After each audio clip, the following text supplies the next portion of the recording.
Yep. Inside, I want to kill myself. We are on an 0-7 run over the last 2 days. After tonight, it was just complete bullshit. So that's how I'm going to start off this show. Horrible Sunday, 1-5. I don't even know what to tell you about that. I just don't want to do this anymore. I have never seen anything like this, man. With the slump continuing, 2 straight losses, not a good day at all. 0-4. I just have not had a good season, man. What can this slump that I'm on? The slump continues. I've reached a new peak, actually. I'm gonna burn my Bruins hat, man. I don't know what is going on with the Bruins. March 8th, is that what it is? I don't even know. It's March 9th, I think. Who even knows, man? I don't know what day it is anymore. I don't even know what day it is anymore, man.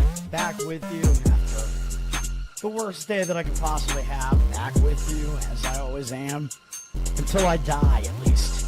0-2 yesterday, and yesterday did not go well for me. 0-5. The worst month that I've ever had in my 18 years doing this. I don't know what to even tell you about this anymore. Broke the slump yesterday as the slump discontinues. The slump continues. Somebody fucking kill me, please.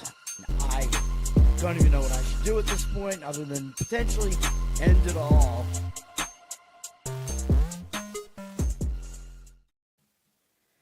What's up, everybody? It's Toad back with you. Toadstool Sports. It is Wednesday, I think, April 22nd, whatever it is. We went 2-1-1 on the show yesterday. Cincinnati Reds, nice win from them. I mean, it helped that we also got, I believe, 4 home runs from Steer in the game, tying the MLB record for most home runs by a player in a game with a lot of different guys, including Mike Cameron, the one that I probably remember the most from my younger days. Cincinnati, that game was a blowout, dude. I mean, they were winning the game. Like, when I first even checked on the game, they were already winning like 9-2. I'm like, all right, I guess we won that one.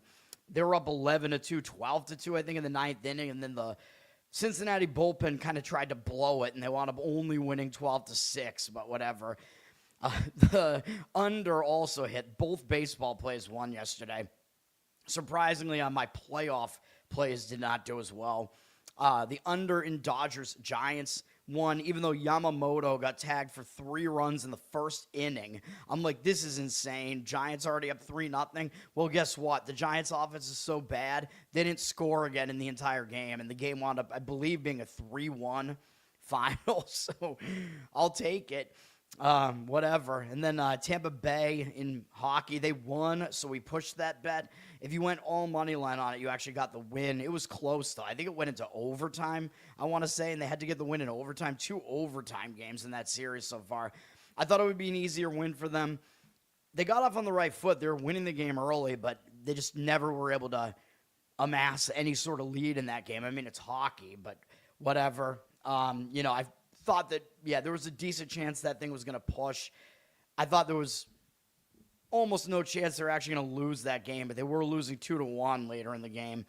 And then Houston Rockets. You want to see the fucking box score on this Houston Rockets here? Hold on. Of course, my what is going on here, dude? You can't even see anything here. My screen sharing, I don't like this at all, dude. Yeah, there we go. StreamYard is just messing up. You want to see the box score for this Rockets game yesterday? It was the exact same thing as the first game. Kevin Durant did play. The money came in on the Rockets, so the market was agreeing with me. The line was up to 6, so we got a good number on this thing. Look at this. The same thing happened again in this game. Houston had 17 more field goal attempts this time. Not 27 this time, but 17. They only shot 40% from the field. The Lakers hit almost half of their three-pointers. They hit 13 threes, and the Lakers got the benefit of getting sent to the line more. It's just such bullshit, dude. The Rockets won the rebounding battle again. The Rockets were the better team in the game. They had more possessions in the game, and they still lost the fucking game. My handicap was not wrong in this game at all. I'm telling you that right now. I'm extremely pissed off about it. It should have been a win with the Rockets based on that based on the stats in that game. 2 games in that series so far have been unbelievably misleading. And by the way, the Rockets are like a double-digit favorite right now in Game 3. There is no way they should be down 0-2 in that series right now. They've been the better team in both games, except for the fact that they can't hit a fucking shot at all against a Laker defense that's not even good. It makes no sense whatsoever. That loss was bullshit. I think the worst handicap that I had yesterday was the Tampa Bay hockey game. That was worse than the Houston one. I don't know what to tell you, man. My NBA hockey, I know what the fuck I'm doing. Like, these zigzag spots are very, very strong. Yeah, that's all I have to say about it. Tyson, what's up? Kyle, what's up? Thanks for hanging out. All right, let's go to today. We have Major League Baseball. We have afternoon baseball because some of these teams are traveling and have to play tomorrow. I took a look at, are there any look-ahead spots or anything like that? I don't really see much of that going on here, so I'm just trying to handicap the matchups pretty much. I only have one baseball play today. I am going to have one hockey play and one NBA play, and hopefully the zigzags are going to work out for us here because my NBA playoffs, usually I do really well, and we're 0-1 despite being really, really selective. I'm not happy about it. 0-1 in hockey so far, I think. All right, St. Louis and Miami, baseball. This is a split series so far. Miami won the first game. St. Louis won the second game. Bullpen usage yesterday. Miami used 2 relief pitchers yesterday. Not bad. They have the better bullpen as well. St. Louis used 4 relief pitchers. So Miami is going to have a bullpen edge here. They're actually still 5th in bullpen whip, surprisingly, maybe. St. Louis in the bottom third of bullpen. They're not good in the bullpen. Miami has been a decent offense as well at 8th in offense, better than St. Louis at 17th. So I think you do have to give Miami the edge in both of those departments. I think you might have to give them a starting pitching edge too because I don't like Kyle Leahy pitching for the Cardinals here. These are not good numbers here. 5.21 ERA, 1.53 whip. He was actually okay in his last start because he got his walk number down. He didn't walk anybody, and that was an over that we still won on because the starting pitching was iffy enough, and then the bullpens were bad. So we did get the over in that game anyway. Leahy overall, though, he's given up more than 1 hit per inning, 13-8 strikeout walk ratio in 19 innings. Not a high strikeout rate, still too many walks. I'm not going to really be able to trust him. Miami has barely seen him, though. Miami has 4 at-bats against him. Only 3 hitters have faced him. They're 0 for 4 with a strikeout against him and no walks. I don't think that really means a whole lot, though. I would not want to bank on Leahy here. Jansen Junk is pitching for the Marlins here. Is it Junk? I don't know. It might be Junk, actually. Jansen Junk, this guy. 4.5 ERA and 1.32 whip. That whip is not very good. Putting a few too many guys on base. But overall, when you kind of look at his numbers, there's nothing really egregious here. His strikeout rate isn't that high. 15 in 22 innings. 23 hits isn't great. But 6 walks, that's not horrible. He's like a serviceable pitcher, although Miami's lost the last 3 outings that he's had. He started to allow a few more runs in those outings. More ground balls than fly balls, though. I mean, yeah, I don't think he's awful. And St. Louis has never faced him before. Maybe that gives him a little bit of an extra edge. Is either starter really totally trustworthy? Probably not, but I think Miami, they're the better team here. This is an even series. Miami lost yesterday, I believe is what I said. Miami has the more rested bullpen, the better bullpen, probably the better offense as well. The money's coming in on Miami. I think Junk is a bit more trustworthy than Leahy. Miami up to -128. I don't feel that strongly about it, but I'll lean to Miami here. 69% of tickets, 93% of the cash on Miami. So the money does seem to agree with that. All right, Cincinnati and Tampa Bay. We did get the win with Cincinnati yesterday, basically a blowout. And now Tampa is trying to avoid the sweep here. So, I like to look for teams that are trying to avoid a sweep, especially at home. Tampa Bay is favored here, though they're favored for a reason. Cincinnati, I think they're a little bit fraudulent, to be honest. They're atop the NL Central right now, with St. Louis being second. No, I think the Cubs and the Brewers and maybe Pittsburgh probably are all better than those 2 teams. I expect Cincinnati to fall off at some point here. I don't know if it'll be here. They do have Detroit next. Maybe that is somewhat of a big series to look ahead to, another interleague series. But when you've already won the series against Tampa Bay, you might overlook them. I think Tampa Bay maybe is getting a little bit overlooked here. Tampa did use 4 relief pitchers yesterday, and their bullpen is not good. Their bullpen is a disadvantage, as I mentioned yesterday. Cincinnati's bullpen wasn't exactly great yesterday. They used 3 relief pitchers, but they do have the better bullpen, a little bit more rested as well. Cincinnati's bullpen, where are they at? They're 13th now in whip, which isn't great, but better than Tampa Bay. Tampa Bay's 22nd with a much worse ERA as well. Hitting-wise, Tampa does have the edge here. They're 12th right now in offense. Their offense has been pretty decent. Cincinnati's has been a bottom-tier offense, despite that outburst yesterday. And I think you might get a pitching edge with Tampa Bay here as well. Brandon Williamson for Cincinnati, I can't trust him. 4.35 ERA, 1.35 whip. That's not awful. He's been decent outside of his first start, which wasn't very good. Since then, he's allowed 3 or fewer earned runs in every outing. The Reds have actually won all 3 of those games, but I would dial it back a lot on that because he has more walks than strikeouts in that span. And, in fact, over the course of the entire season, 12 strikeouts, 13 walks, and an extreme fly ball rate. Hasn't allowed many hits, 15 and 20 and 2/3 innings, but these stats are not good, dude. This is not trustworthy stuff at all here. I think Nick Martinez is the better pitcher. He's the more proven pitcher throughout his career. His numbers are definitely better. 2.45 ERA, 1.23 whip in his first season with Tampa, I believe, because he was on the Reds, which is interesting, which I'll mention in a minute. Couple of concerns here with Martinez. He did walk 3 apiece in each of his last 2 outings. That's not great, even though he hasn't allowed more than 2 earned runs in any outing. The wildness concerns me a little bit. His strikeout rate is not high, 14 and 22 innings. Only 20 hits allowed, though. 7 walks. Yeah, it's a few too many walks, again, because of what he did in his last 2 outings. The other concern with him would be his numbers are actually not good when he's faced these Reds hitters before. 22 at bats, not a big sample. 7 to 2 strikeout walk ratio. That's not bad, but 318 batting average, 1,011 OPS. That has me worried. Now, Martinez, like I said, he was on Cincinnati last year, the last 2 seasons, and he was not bad for them, really.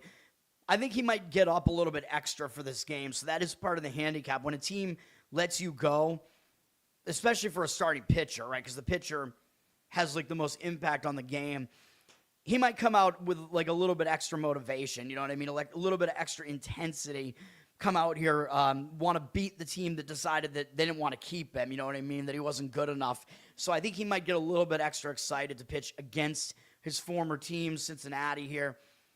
They're trying to avoid the sweep as well, like I said. I don't love his matchup numbers, but I'm going to lean towards Tampa Bay in this one. Where is this game? Yeah, here it is. The money is agreeing with me on this.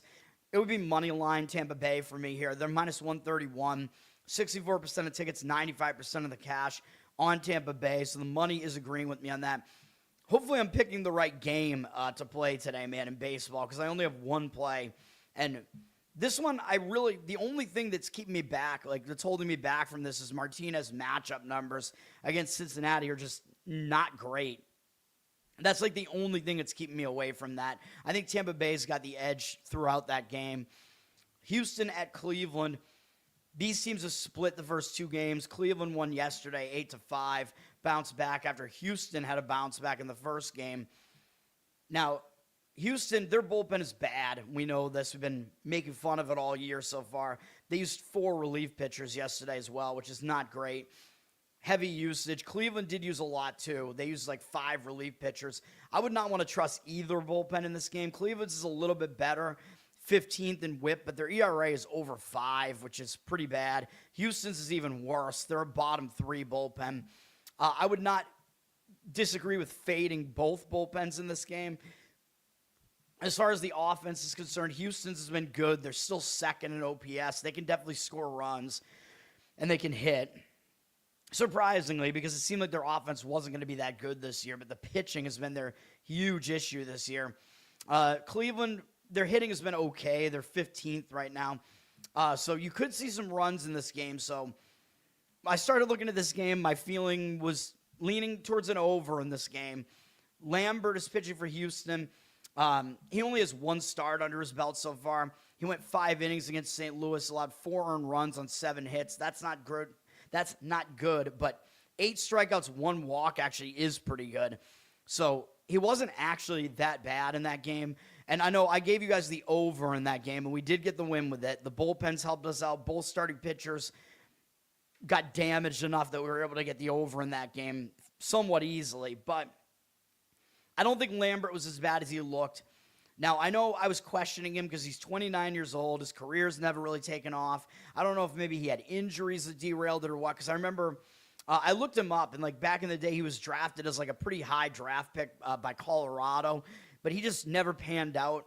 So I don't know, man. I mean, I still wouldn't really trust him, but his strikeout walk ratio was really good in that opener there in his first start of the season against St. Louis. Cleveland only has 9 at-bats against him. 4 of their hitters have faced him before. 5-2 strikeout walk ratio. They have a 111 average, only 1 hit, a single from Hedges.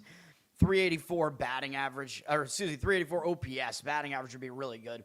384 OPS. So all of that, it doesn't look that bad for Lambert in this game. I'll tell you that. So I don't know. That has me kind of dialing it back on liking the over here a bit. Tanner Bybee is pitching for Cleveland. He has not really returned to that like sort of ace caliber pitcher that he was that one year a couple years ago.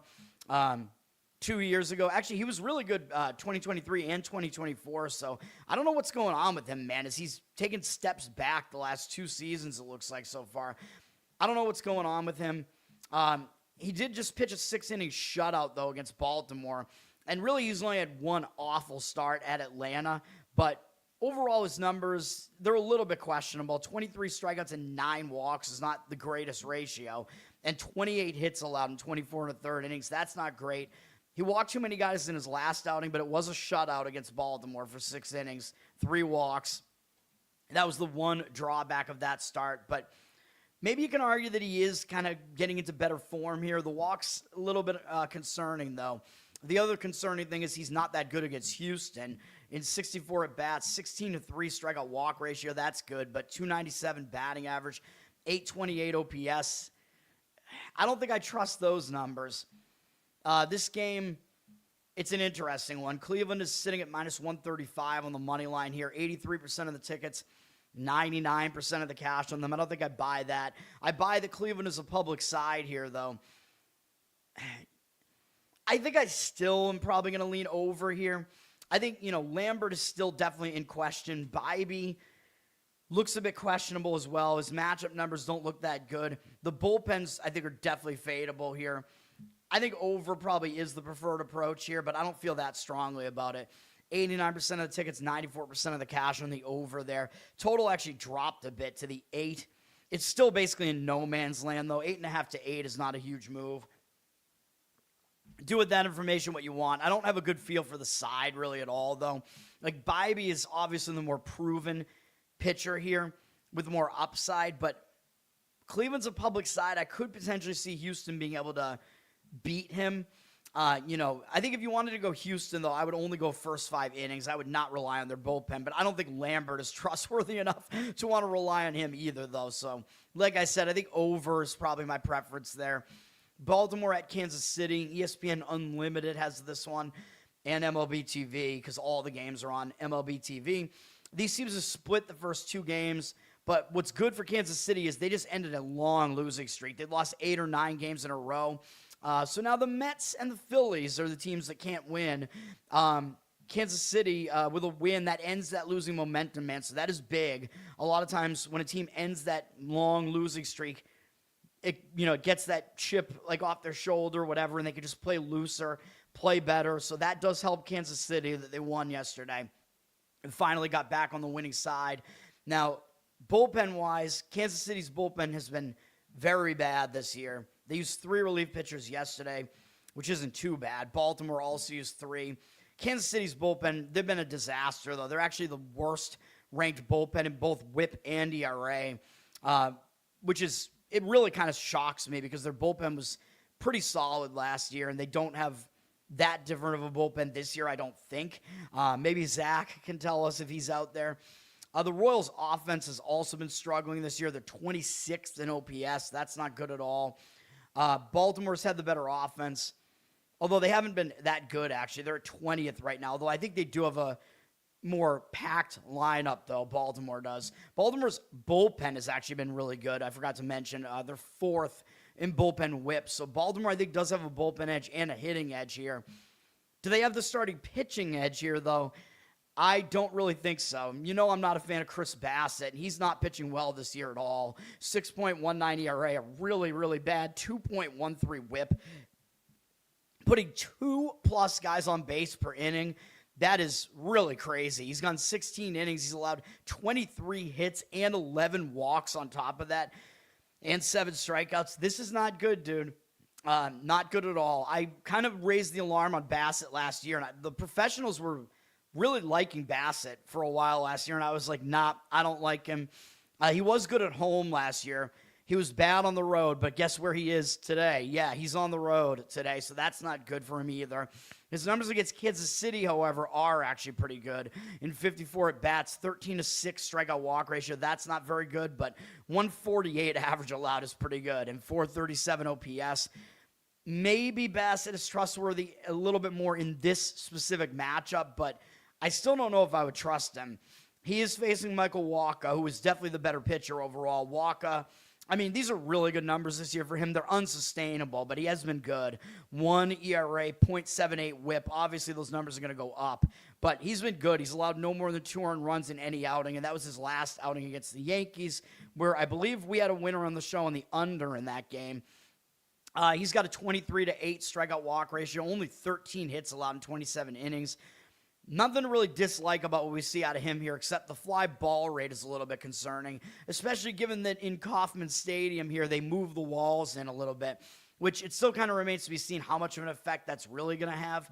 Wacha against Baltimore, he does have good numbers in 50 at-bats, 11-3 strikeout walk ratio, 200 average allowed, 605 OPS allowed. So what do we do with this game? Because it looks like the matchup numbers are actually pretty good. The total is high. It's at 9.5. I don't really know why, because even though Bassett, yeah, he is a concern on the road. His numbers are really bad this year. I don't like him at all. I don't think he's trustworthy. You know, I'm probably kind of leaning under in this game, though. You got 2 offenses that really haven't been doing that well. But the under is obviously a concern, too, because Kansas City's bullpen has been an issue. Bassett is very untrustworthy. You know, maybe the best approach actually is to go Kansas City first 5 innings. That might be better, although I could see Bassett pitching well in the game, too. I think if you're going to go under, you got to go under first 5 innings here. And you'll get a good number on it, probably like 4.5, 5 even. I don't hate that. Maybe Kansas City first 5 innings, run line maybe to be winning after the first 5 makes a little sense as well. Because, again, I still don't trust Bassett. Don't trust him on the road. Don't trust him this season. Wacha is more trustworthy. Kansas City minus 130 is the price here. 67% of tickets, 98% of the cash on Kansas City. Both pitchers have good matchup numbers, but Wacha is just the more trustworthy pitcher. So the money is agreeing with the Kansas City side and the over for what that's worth in that game. But, yeah, I mean, if I had a preference here, I think it actually probably would be Kansas City first 5 innings. Would probably be my preference in that game, and just eliminate their bullpen because it sucks. Toronto at Anaheim. Anaheim has lost 4 games in a row now, so they're trying to avoid a sweep here. These teams might play tomorrow, though. Let me see. No, they do not. So Toronto might overlook Anaheim here. This is the last game of the series. Toronto's already won the series. They play Cleveland next on Friday. I don't know how big of a deal that really is. Tomorrow, you know, we have a shorter MLB card tomorrow, but we'll get to that when we get to it. I don't like either of these bullpens, Toronto and Anaheim, as I mentioned yesterday. I think the game did actually go under yesterday, even though my preference was the over. Toronto did use 5 relief pitchers, but Varland only threw 1 pitch. He might be available again, although if they use him today, they'd be using him 3 days in a row.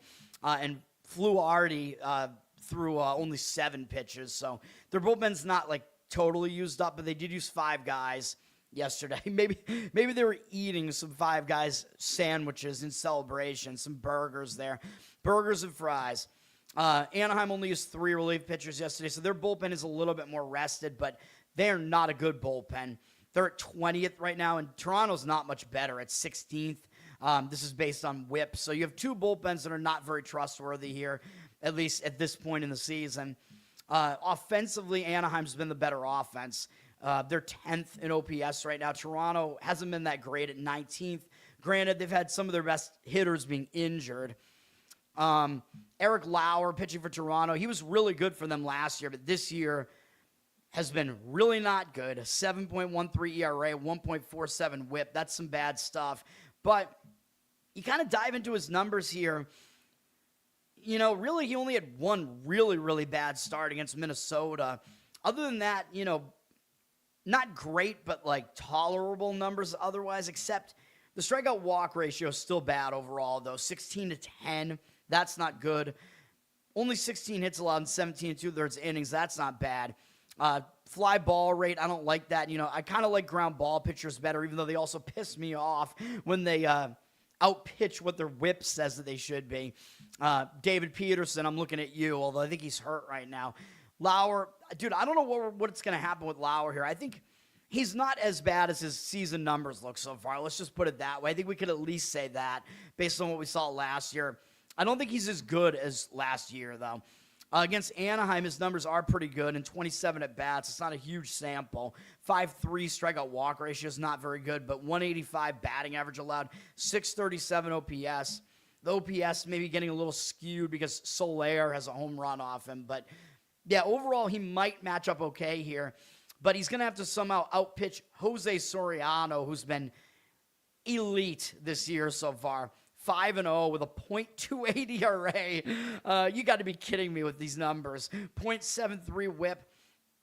I don't know about this, man. I mean, Soriano, last year he was an absolute disaster at home. The year prior to last year, he was actually pretty good. You know, maybe he is a good pitcher, man. I don't know. It's tough to say. Like, does somebody just start becoming an elite pitcher at the age of 27? I don't know, but this season has been really good, except the walks are his one issue. He's gone 32 2/3 innings so far, 11 hits allowed. He's been basically unhittable. 39 strikeouts, really good as well, an extreme ground ball rate as well. All that looks pretty good to me, except for the 13 walks. Got to get that under control a little bit. He's walked 3 or more guys in 3 of his 5 outings. That's not good. But Anaheim's won all 5 of his starts, and he's literally allowed 1 run on the entire season. Yeah, that's good. And he's faced some pretty good offenses in there. Toronto actually does not hit him well. In 25 at-bats, 9-3 strikeout walk ratio, 200 batting average allowed, 526 OPS. That's some good stuff here. Now, if you want Soriano, the number did actually drop a bit, down from -190 to -155 here. 77% of tickets, 94% of the cash on Anaheim. You know, Anaheim's trying to avoid the sweep here. They do have their pitcher's been their best pitcher this year on the mound. I know Soriano was completely untrustworthy at home last year, but I probably would not disagree with Anaheim in this game. I mean, you could go first 5 if you wanted to, but I think they're going to give you a full game of effort to try to avoid the sweep here, so I don't hate Anaheim here. I would not disagree with the first 5 under either. Now, the total's at 8 for the full game, which is pretty low. 59% of tickets and 76% of the cash on the over. This is kind of a hitter-friendly stadium, by the way. So 8 is pretty low for a game in Anaheim, especially with, you know, at least kind of capable offenses here. But I would go first 5 innings because I would not want to have anything to do with these bullpens. So I would lean under first 5 and Anaheim full game money line probably, or maybe split bet run line, money line, find your run line out there. I don't want to do anything with the game, though. This game is not on my card. I don't think it's good enough, but those are my thoughts about it. Saab, what's up, man? Thanks for coming back to the show, man. It was a while before you reappeared yesterday or the day before that or whatever. Soriano, you think he's on steroids or something? I have no idea, dude. I don't know, because he did show signs of being a really, really good, like, strikeout pitcher and stuff like that. Like I said, like, if you look at his 2024 season, I think it was what it was, you could kind of see that there was something there, so I don't know. This next game up is actually my play, so the late afternoon game is where we're going to have the baseball play. A's at Seattle. Let's do it.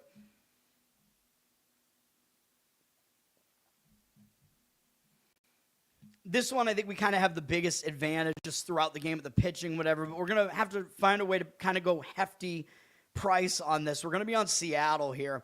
I know we're going back to the well. I think Seattle, they're one of the teams that's underperformed the most this year. Like, they're not this bad of a team at all. Like, I still think they're definitely a contender to win this division. I think they're a contender in the American League still. The way I'm recommending to do this is a split bet, partially on the -1.5 run line at +123, partially on the -186 money line. I know it's a bit hefty. These are the numbers that I came out to here. If you're trying to win 100 on it, 83 basically of it would be on the money line part of it, which would give you, like a 44, 45 in return. And then you put that amount on the plus money side of it. So at least if they win by 1, you'll get your money back. No, I didn't look because I'll update this in the description like I did last night. By the way, there was a 7.5 out there at like a -113 or so on the under that I gave out yesterday on the Giants-Dodgers game. Of course, I'm glad it didn't matter. You could have gotten the 7 and still won on it, but I did find a 7.5 on it, which I said you possibly could. So, I update the description if I change.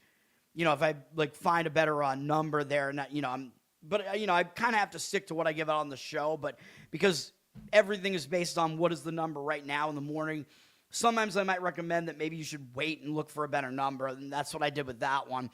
Now this does amount to a -128, -1 run line. So you know what? I'm going to look right now on DraftKings and just see if I'm allowed to even say that. The Crown, let's call it the Crown, DK, whatever. I'm going to look right now at the alternate run lines here, just see what their number is on the -1 run line and see if it's better than the -120, whatever. I'm guessing it's not going to be. Their money line on the game is worse. So let me see here. Alternate run line. You might be able to find it at a different book better. Yeah, their -1 is -140. So splitting the bet is the better approach, man, because you can use multiple books for it. So that's what we're going to do here. I'm going to get into handicap now. But, yes, I like Seattle in this one. Unfortunately, we did not get to the better number here. Oops, I'll leave it up while I talk about it. We didn't get to the -155 here. They're up to -180 now, basically higher than that. 84% of tickets, 98% of the cash on Seattle. Yeah, I mean, it is getting to a point where you might have to lay a -1.5 run line on it, but I think the -1, yeah, I prefer the -1, though, even though you're paying a little bit more juice for it, because we're looking at a game in Seattle where there might not be a lot of runs here, and you might not get Seattle batting in the 9th inning, you know what I mean? So I think this might be a little bit of a better approach here. But I like this for a number of reasons. First of all, Seattle's the better team, and they're at home, and they're trying to avoid getting swept by the A's, and they're actually behind the A's in the standings. And again, I don't think Seattle's actually the worst team here. The odds makers are telling you they're not, as they've been favored in every game in the series. So Seattle, yeah, they're going to be highly motivated to avoid getting swept here in this series. So I think that's good. The A's have kind of already accomplished their goal here by winning these first 2 games. Seattle tends to get like their pitching at their best at home as well. So we're going with that as well. As far as the bullpen usage yesterday, Seattle used 3 relief pitchers, but most of their best relievers are pretty much available here today, except for Bizzardo, who did get used yesterday. But I think their bullpen is the better bullpen anyway over the A's, who also used 3 relievers yesterday. I'm going to definitely prefer Seattle's bullpen here. The A's bullpen has not been particularly good here. They're at 21st, although I know Seattle is 19th in whip, but their ERA is a lot better than that. Seattle, I don't think their bullpen is as bad as where they're ranked here right now. I do think they are indeed the better bullpen, and we kind of saw that last year, and they have a lot of the same guys in their bullpen. So I do think the A's do have the better offense, though. They're up to 16th, but we're in a pitcher-friendly park. I like good pitching to defeat good hitting, so I'm okay with taking the worst hitting team, of course.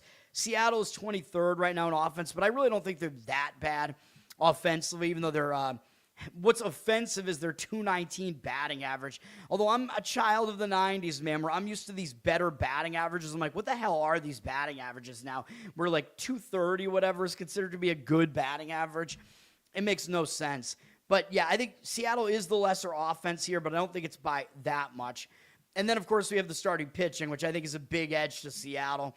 Aaron Savale, he might look decent here with a 3.54 ERA. And because, I don't know, I don't think he's that good looking of a guy, but I don't know, I'm not gay, so I have no idea. But I meant his numbers. His ERA, 3.54, doesn't look bad. 1.33 whip, though. That indicates there's something a little bit off here. He's putting too many guys on base, and in fact, he's been a little bit too hittable, allowing more than 1 hit per inning. 16-6 strikeout walk ratio is not that bad, but 21 hits in 20 to third innings.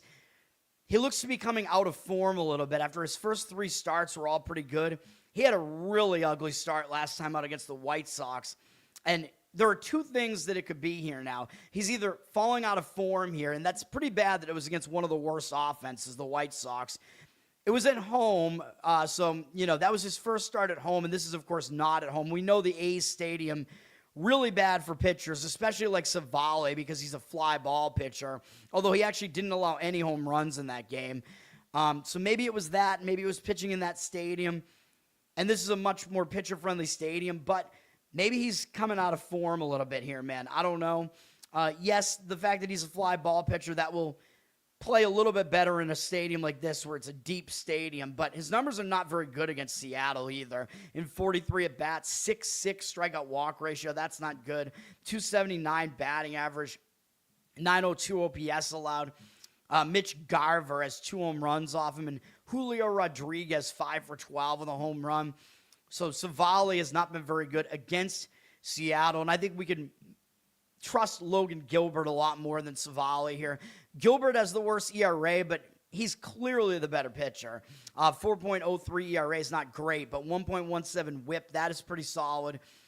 He's been pretty good since he had that one bad start against the Yankees at home, and all of his other starts, he's had 1 or no walks. He's allowed 3 or fewer earned runs and all the rest. This month, he's allowed 2 or fewer in all 3 of his outings. He's definitely on track right now. He's in really good form right now. He is more of a fly ball pitcher as well, but again, he's in the friendly confines, whatever. I mean, I know that's kind of the Wrigley nickname, but whatever you want to call it, Seattle, it's very pitcher friendly. He's allowed 1 hit per inning, but he has a really nice 32-5 strikeout walk ratio in 29 innings. His command has been spot on recently, man. He's good, and his numbers against the A's are quite good. In 66 at-bats, he has a ridiculous 29-1 strikeout walk ratio against them. 152 batting average allowed. 573 OPS is higher than you'd think, but that's because he's allowed 5 home runs to them, but still the OPS is that low.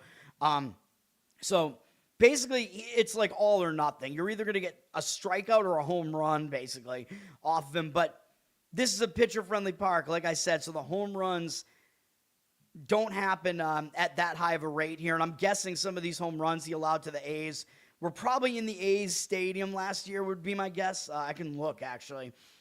No, I'm actually wrong. That's not good. He pitched against the A's at home both times last year, but the most recent time he gave up 1 run and had 13 strikeouts and 1 walk, so he absolutely dominated them. Actually, both of his starts last year against the A's, they were both at home. He completely dominated them both times, and I think that was the only year the A's have been in that stadium prior to this year, so I don't know. But yeah, he was completely dominant in both of his home starts against the A's last year. We're going to go with it. I like Seattle here. They're getting the money. I know it's a bit of a price here to lay. I think we could do it, though. Hopefully, we're at least going to push on that thing. But, yeah, that's my only baseball play of the day. I like it.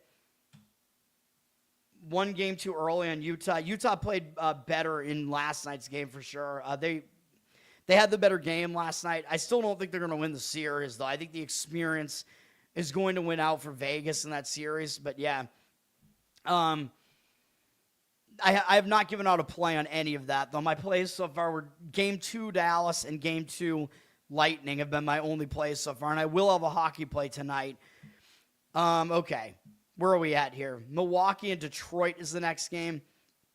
I was right about Milwaukee winning yesterday, but it did not really happen the way that I thought it would. I don't even think Harrison didn't even go deep enough into the game to get a win. He threw way too many pitches, but I'm wondering if he got hurt or something. I don't know why Harrison got pulled from that game because he was actually pitching pretty well. what happened was Milwaukee scored a ton of runs late in the game. As far as the bullpens are concerned, yesterday we had Milwaukee use 4 relief pitchers yesterday, which isn't great. Like I said, Harrison was out of the game a little bit early. Detroit used 2. Bullpens, Milwaukee's hasn't been that good. They're at 24th in whip, which is not good. Detroit is tied with them, though. And Detroit actually has the worst ERA, so Milwaukee has actually had the slightly better bullpen over Detroit this year. Neither has been that good, though, so, they might be bullpens that you kind of want to avoid right now. The offenses for both teams are pretty capable, although Detroit hasn't been that – well, actually, I'm looking at the bullpen still, my mistake. Detroit, where are they at? They're middle of the pack right now, 14th on offense. Milwaukee's been a little bit better at 9th, which is what I thought. So, yeah, Milwaukee, they're dealing with some offensive injuries, but they've been a pretty solid offense, as they usually are. But usually they're better at home, though. Like last year, they were really good offense at home. They were a little bit mediocre on the road, I believe. Chad Patrick is pitching for Milwaukee. Ridiculous .95 ERA from him so far, 1.16 whip. Obviously, his ERA is unsustainable. Like, it is going to go up, but he's not a bad pitcher. He's not really a strikeout guy at all, though. He's got 9 strikeouts in 19 innings. High fly ball rate worries me as well, but he hasn't allowed many runs at all. He's allowed 2 runs all season. So, he's not allowing runs. He's allowed 7 walks, which that ratio is really bad with the 9 strikeouts, but that's because the strikeout rate is incredibly low. 15 hits allowed in 19 innings. The only thing to really kind of pick at here, the strikeout rate is low. He just doesn't come in and blow guys away, but he's at least getting outs. Excuse me. And Detroit has never faced him before, so he might have a little bit of an extra advantage here. Like I say, sometimes these young pitchers have a little bit of an advantage against these hitters when the hitters have to figure them out and haven't seen them before. Casey Mize is pitching for Detroit. He's been pretty good so far. 2.78 ERA, 1.19 whip. I don't think he's that good, but his numbers do look pretty good this year. 25-7 strikeout walk ratio, 20 hits allowed in 22 2/3 innings. So he has a good strikeout rate. His fly ball rate is also high, though, which, I don't love these high fly ball rates. But again, it's not going to be like the factor that's going to make me decide everything about a pitcher, though. His last 2 starts have been quite good. He allowed 1 run across whatever that is. 12-something inning, 12 1/3 innings, I think is what that is, if I'm doing the math right, with a 12-2 strikeout walk ratio. So, yeah, he's on right now. He's definitely in rhythm right now, in good form right now. His numbers against Milwaukee are okay. In 24 at-bats, 4-1 strikeout walk ratio, 292 batting average is not good, but 612 OPS because he's allowed no extra base hits. So this game, I'm going to lean first 5 under in this game. I think makes sense to me in this one. I don't really want to do it, but the money is agreeing with me on the under in general. The total flipped to the 8, juice to the under. It's kind of in that no man's land there. You get above that key number 7 if you want to go full game on it. But I don't know if I would because the bullpens are a little bit untrustworthy to me. 57% of tickets on the over and 87% of the cash on the under. Yeah, first 5 under I think is what makes the most sense to me in that game. I don't really want to do it, though. Minus 129 is the price on Detroit right now. 78% of tickets, 98% of the cash on Detroit. So it looks like Detroit is taking the money here. I don't really know if I'd want to fade Chad Patrick, though, being an unknown to Detroit.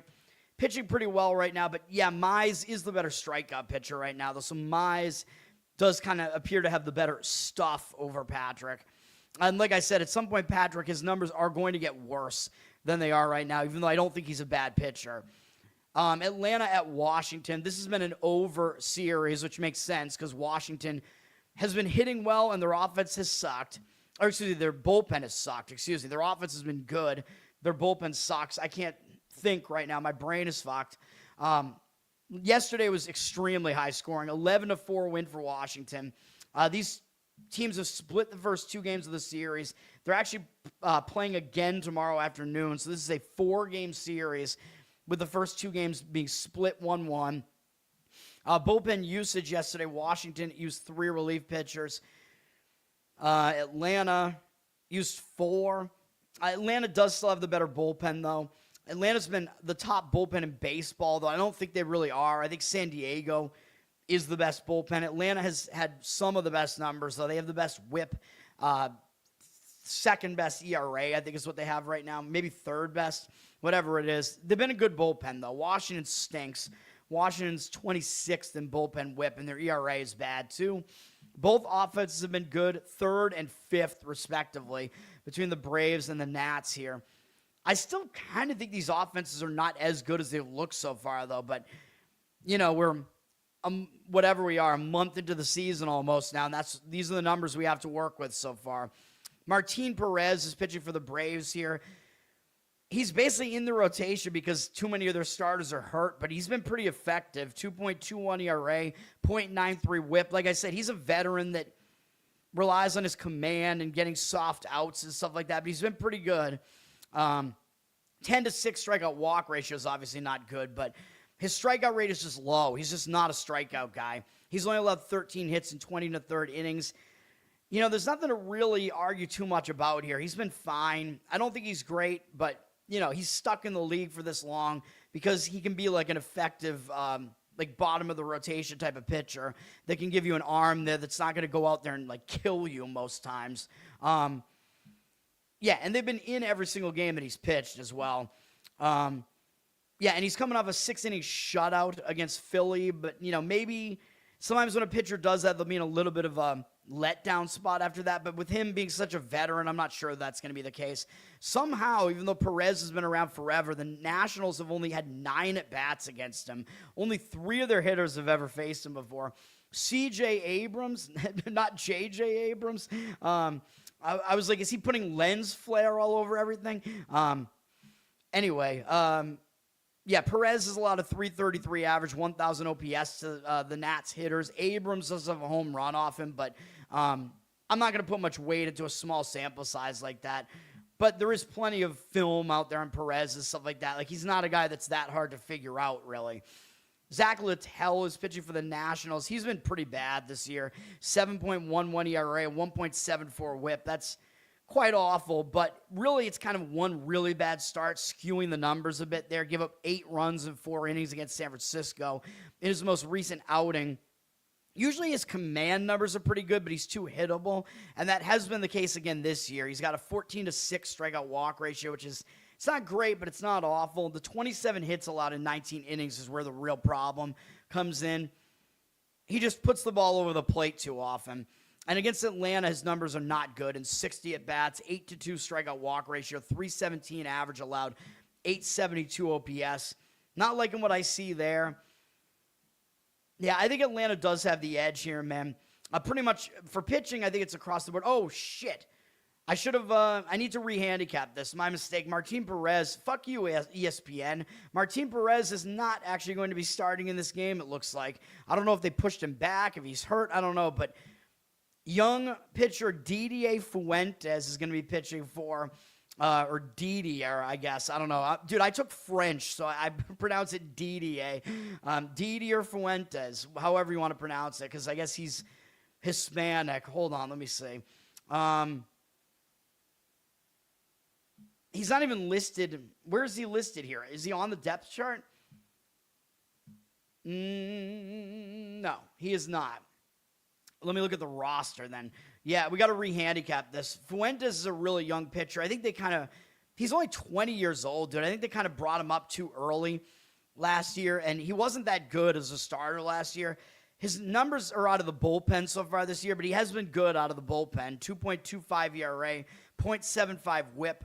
I think he does have talent. Actually, my mistake. He's only made 1 appearance so far this season. I thought it was more than that. And like I said, it was a bullpen appearance, but it was actually good.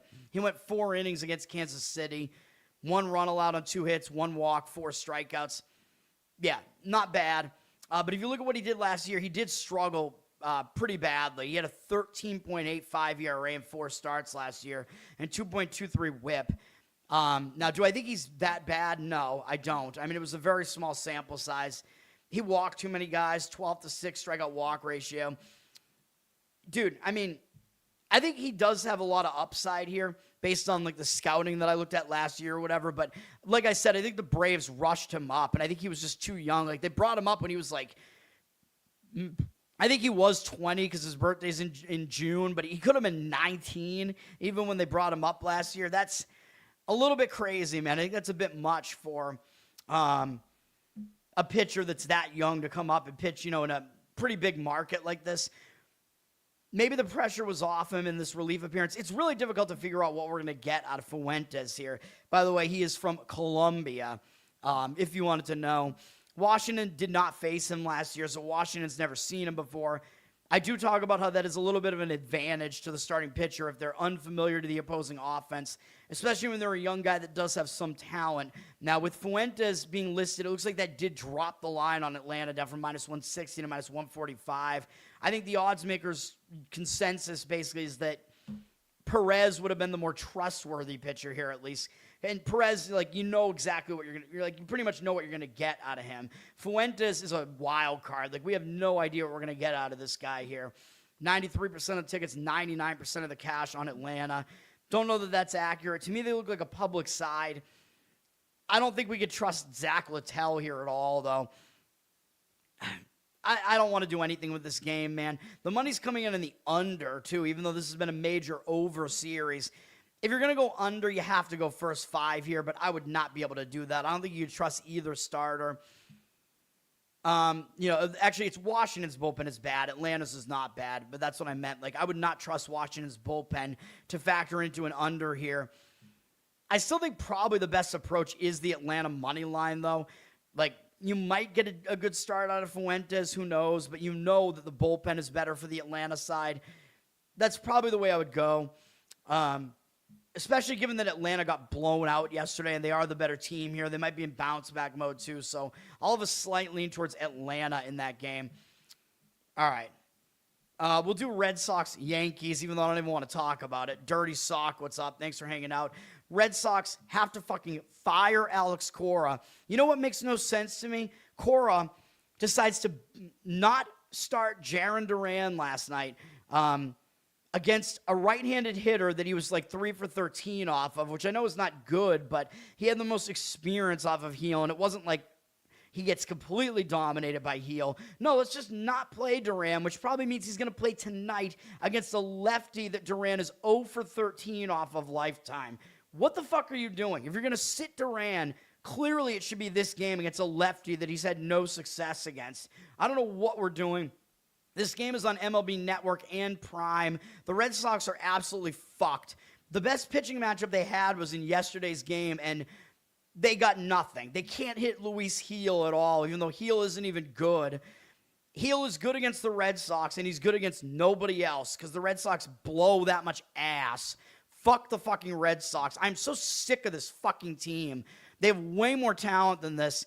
They got to fire every member of their coaching staff. I'm so fucking sick of Alex Cora. I'm sick of this shit.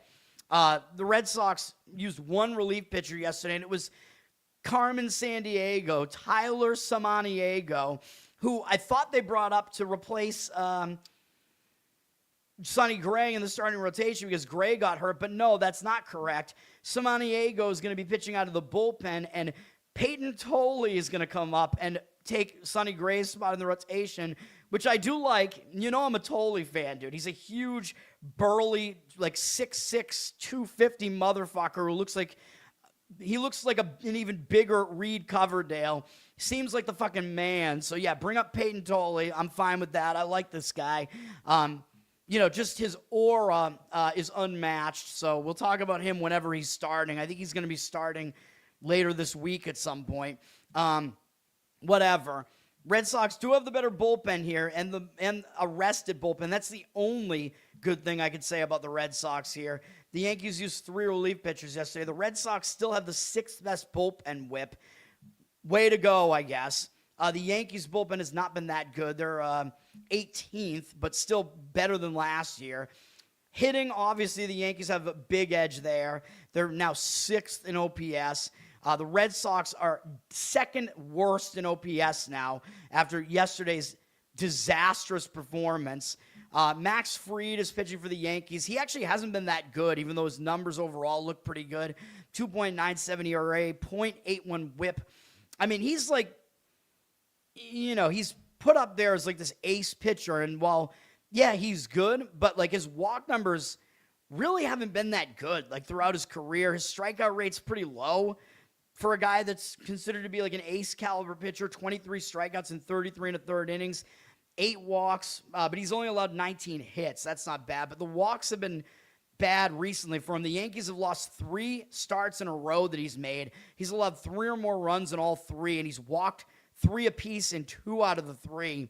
That's not exactly great. I actually think Schlittler is better than Fried, and he's pitching tomorrow. Fried, though, I'm not going to say he's going to do poorly here because I don't think that's the case, because the Red Sox suck offensively, and they can't hit Fried. In 79 at-bats, 27-5 strikeout-walk ratio, 203 batting average allowed, 579 OPS. Yeah, the Red Sox have not been able to hit him. And like I said, Duran is 0 for 13 with 6 strikeouts off him. So if you're going to rest Duran in the series, why wouldn't it be this game? Fire Alex Cora. Ronyer Suarez is pitching for the Red Sox.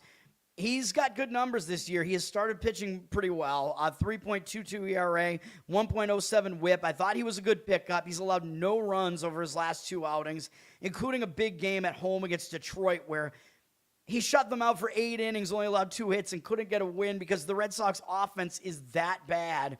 And Yoshida walked them off with a win in that game. Oh, my God. Suarez, not a great strikeout rate, 15 strikeouts in 22 and a third innings. So he's only allowed 18 hits, 6 walks. Considering the amount of innings pitched, that's not that bad. He's a decent ground ball pitcher, which is what you want in Fenway Park.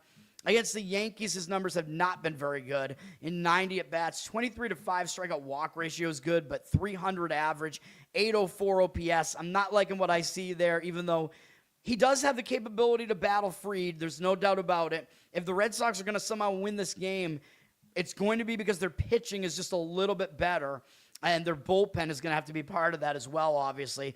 If you're going to try to go with the Red Sox here, you're going to go full game on this thing because you want their bullpen to be included in that equation. However, I just don't see it. I don't. The market was indicating on the Red Sox yesterday, and they didn't score at all, even though, like I said, on the surface, Early looks like he's the better pitcher over Heel, but the matchup kind of said otherwise, so I did not like the Red Sox yesterday. We have a similar market read here today with the market basically screaming Red Sox again here. 86% of the tickets and only 81% of the cash on the Yankees. You basically know you're going to be paying a tax with the Yankees when it's Fried on the mound with the Yankees. I agree. I don't think the Yankees should be a minus 138 favorite here, but I don't think the Yankees are going to lose the game. I don't. I just showed you the matchup numbers. If the Red Sox are going to win, it's going to be because the bullpen is going to help them do it. So if you go Red Sox, you got to go full game on it. I think Yankees' first 5 makes some sense here because I think Fried has the advantage over Suarez. And I think, it's maybe not a huge advantage, though. That's the thing. Yeah, I don't know, man. The total is also low, especially for a Fenway game. 7.5. Money coming in towards the under here. If you're going to go under, that would probably be first 5 innings as well. I think if you're going to go under, you're basically going to rely on this being a starting pitching duel here, which it definitely could be. I don't know. I'm thinking about this. Red Sox did get shut out at home yesterday. I'm going to lean Yankees here, but I think the Red Sox are actually probably more likely to win this game than yesterday's game. That would kind of be, that's kind of what I'm thinking right now. And part of that is because of what happened yesterday, though, where teams will get a little bit complacent if they just shut out a team at home or whatever. So I don't like it. I think I still probably lean Yankees slightly. It would probably be first 5 for the Yankees, though, like I said. Full game, Red Sox, if you want to try, whatever. I don't really strongly disagree with it, but yeah, I don't like the game at all. I don't like anything about this Red Sox season here. Speaking of teams that can't hit and can't win games, Mets still have not been able to break their losing streak. They did not win yesterday against Minnesota, despite having Nolan McLean on the mound against Simeon Woods Richardson. The Mets still could not win. even though I think Nolan McLean pitched pretty well here in this game. Yeah, he had double-digit strikeouts, went into the 7th inning, and they still couldn't win behind him. How ridiculous is this?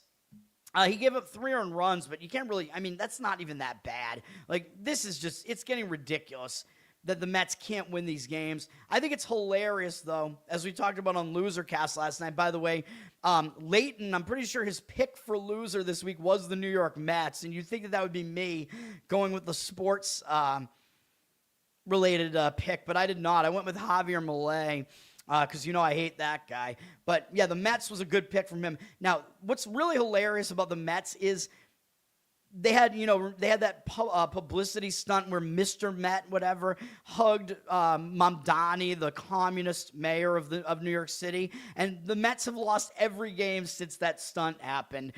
So that's hilarious, but it's even more hilarious that the Mets, when they pulled that ridiculous Pride event last year, Pride Night, and made a point of showing all these gay men making out on the Jumbotron and all this stuff. It was the worst Pride Night affair that I've ever seen in any professional sport. The Mets have actually had the worst record in Major League Baseball since that game. It's unbelievable, especially given that the Mets have the 8th highest payroll in Major League Baseball. Oh my God. And yeah, Juan Soto is hurt, I know, but come on, man. Even if he's your best hitter, how does that explain losing this many games in a row and losing this many games? I don't even get it. And for the run last year when they lost a bunch of games last year, Soto wasn't hurt for that whole run. So I don't know what to even say at this point. Now, the Mets did return home from a road trip yesterday. And, I talk about how that's not a good spot, even though I thought the pitching matchup was good enough that the Mets should have won that game anyway. They did not. Now, second game back home, the Mets with the bag head. That's the Red Sox right now, though. Mets and Red Sox fans are all going to form a suicide pact or something. But they're in a bounce-back spot here, the Mets are, because, I talk about when a team returns home from a road trip and they lose, a lot of times they play better in the next game. Will they finally get a win here?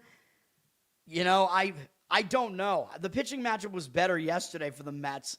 Now, the Mets do have the better bullpen. They used 3 relief pitchers yesterday.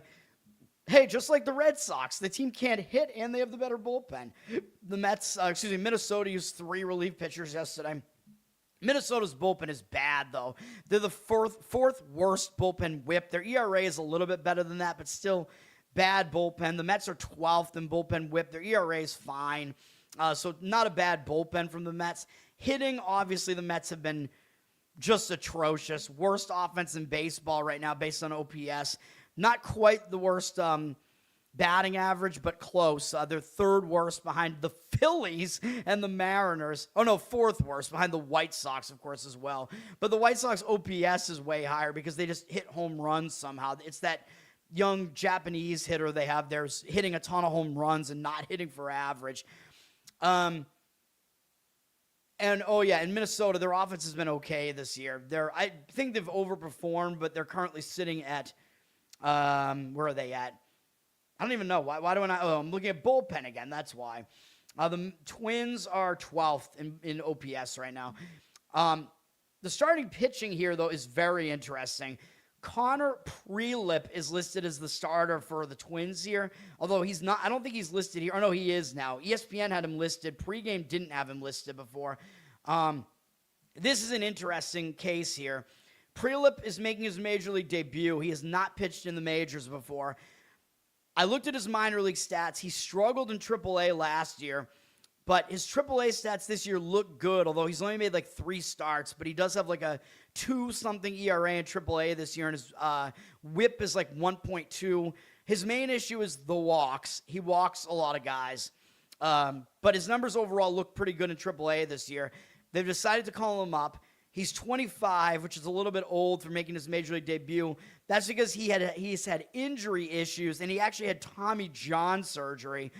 People are getting that thing younger and younger, man. Just go out, get a little bit of the TJ, you know what I mean?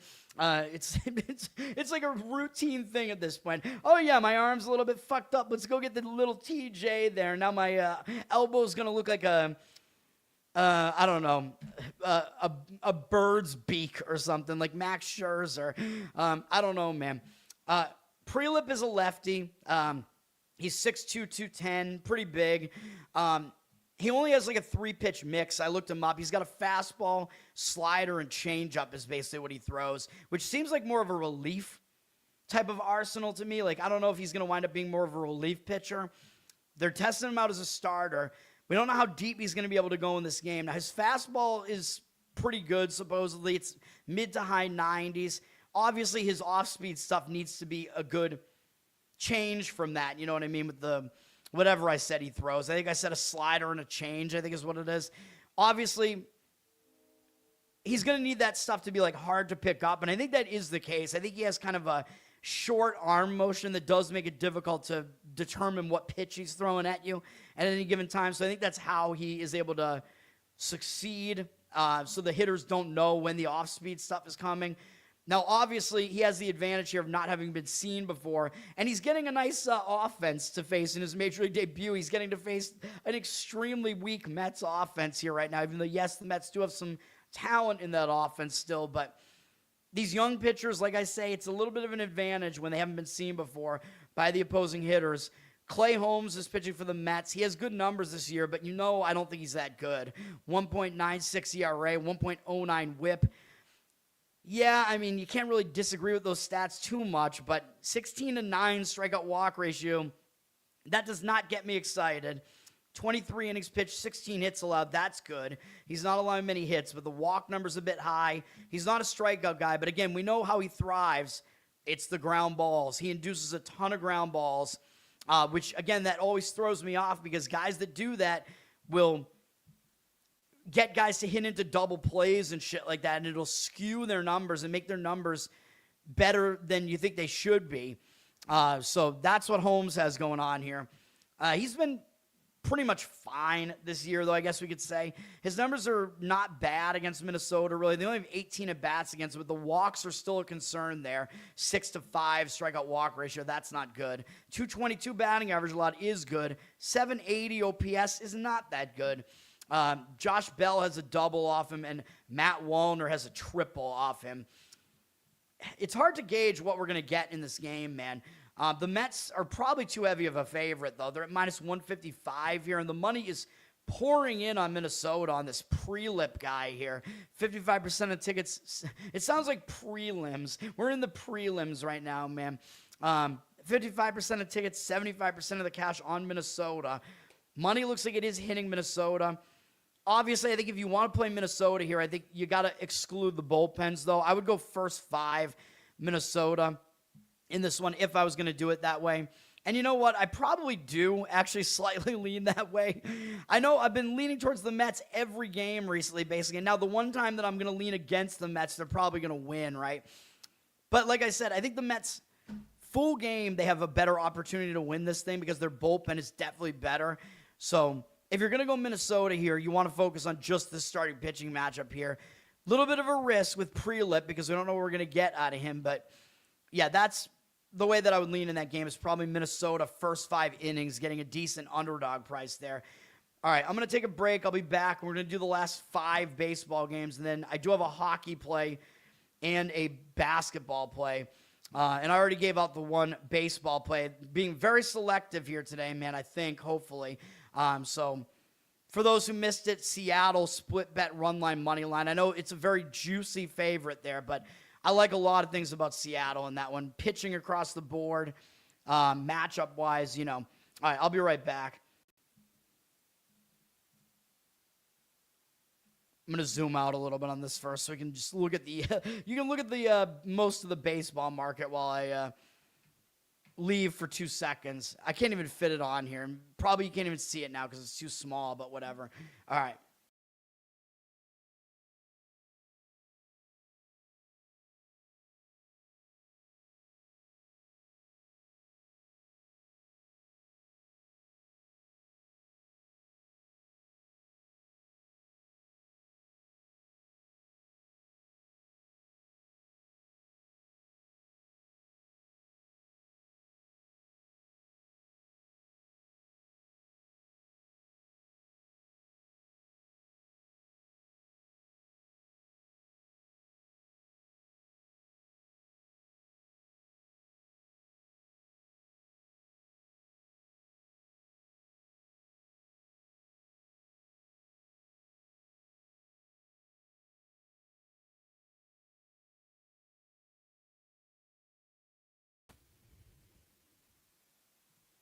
All right. Baseball. Going to finish this off here. Let me see.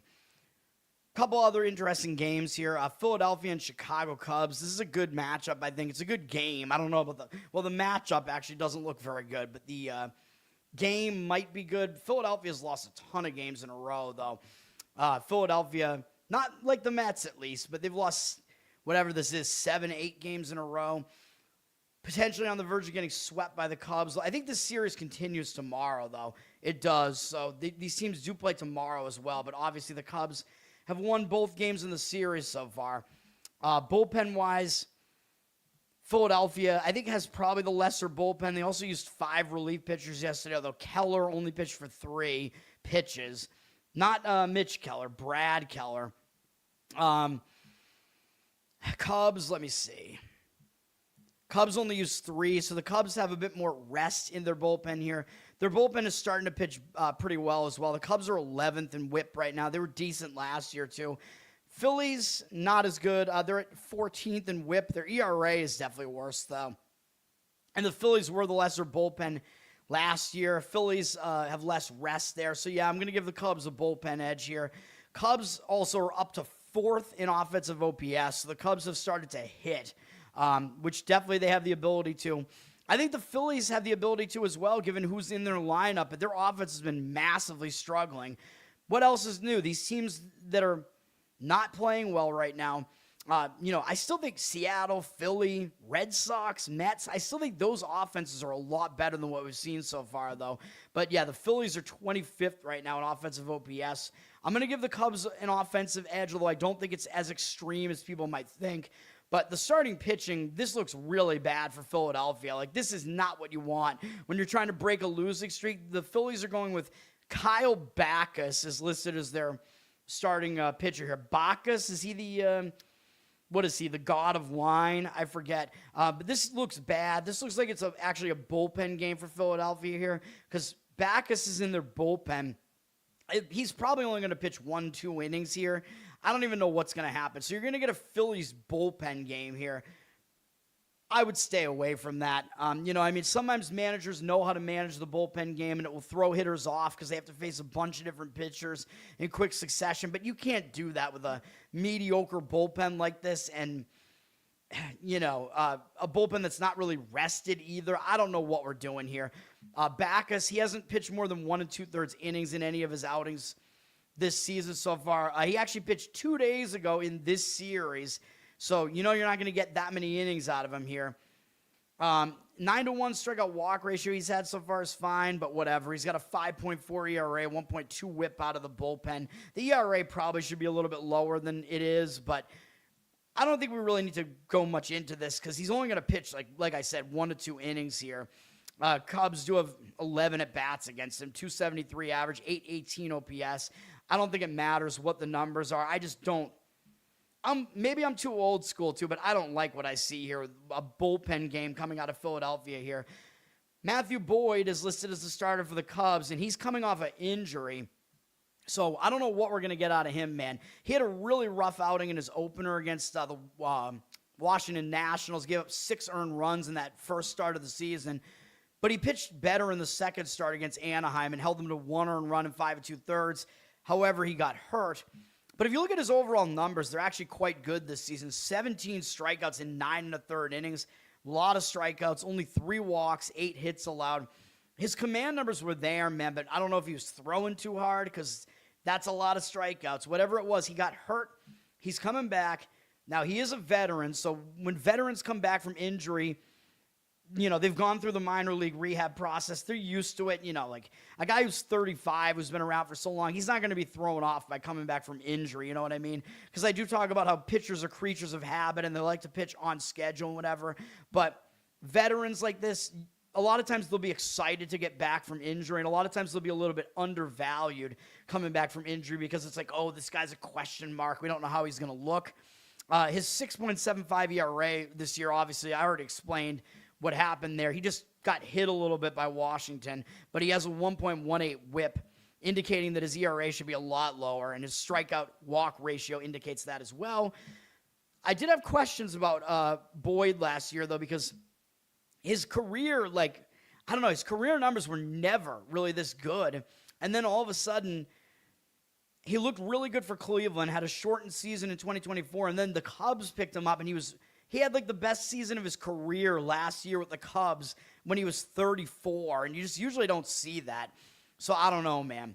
But yeah, Boyd, I mean, I would trust him way more than this Philadelphia bullpen game, though.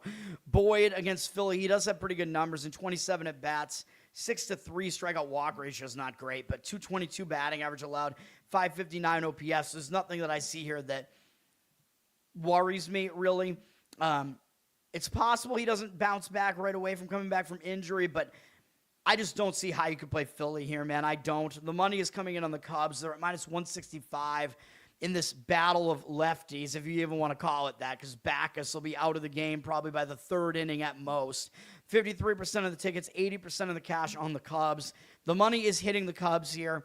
I don't disagree with it in this one. I did disagree with it in the first game, but not here, which of course means Philly is probably going to somehow win this game and shock everyone.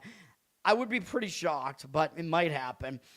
But, yeah, money indicating on the Cubs. I'll lean to the Cubs. It would be like a run line situation there. Money's coming in on the under. It looks like probably you have a wind blowing in situation there in Wrigley there off the lake with the total sitting at 8.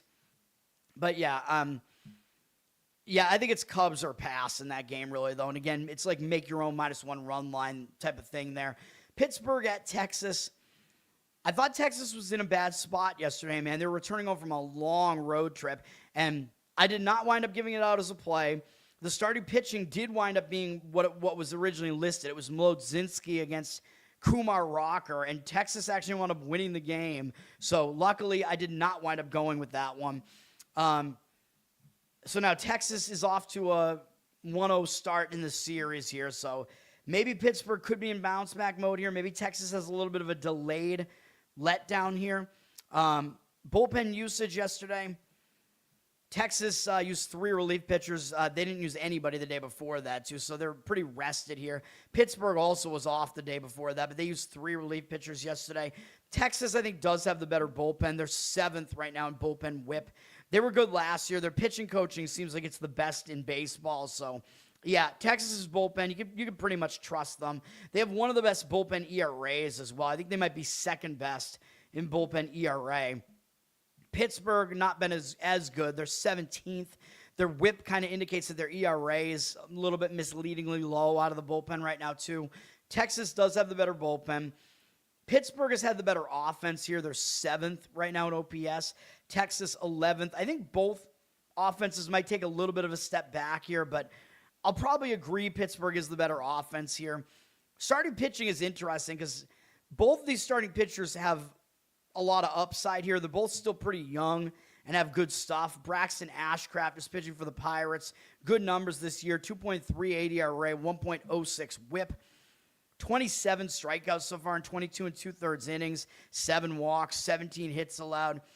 That's all pretty good stuff, man. He's allowed no more than 2 earned runs in any of his outings. He did get hit for 3 unearned runs in his last outing, but that's not his fault unless he was the one that committed the error. But even still, it didn't have to do with his pitching. So the fielding was bad in that game. He's been good overall, though, like pretty much in every start this year. Going up against Texas, who's not a very good offense. They only have 9 at-bats against them, but they are 3 for 9 off him. All 3 of the hits are singles, 2 strikeouts, 1 walk. You know, it amounts to a 333 average, 733 OPS, but it's such a small sample. I'm not ready to say that these numbers are really indicative of much of anything. I think Ashcraft could certainly come out there and have a good start there. This is also a pitcher-friendly ballpark here. Jack Leiter is pitching for the Rangers here. I mean, you know, he's got the pedigree. Of course, he's, I believe, Al Leiter's son. He throws a lot harder than his father. His numbers this year are not terrific, though. His career just hasn't really gotten off the ground. 4.87 ERA, 1.48 whip. Obviously, he's shown glimpses of being good at times, though. 24-9 strikeout walk ratio in 20 1/3 innings with 21 hits allowed. A little bit too hittable, but the walks are kind of the main concern here, man. He's walked 7 guys over his last 2 outings, so he's a little bit out of form right now. But granted, those were road games against the Dodgers and the A's, so maybe you give them a little bit of a break for that because the Dodgers are an elite offense, we know, and then the A's, that pitching park is just not, it's not a good park to pitch in is what I mean to say.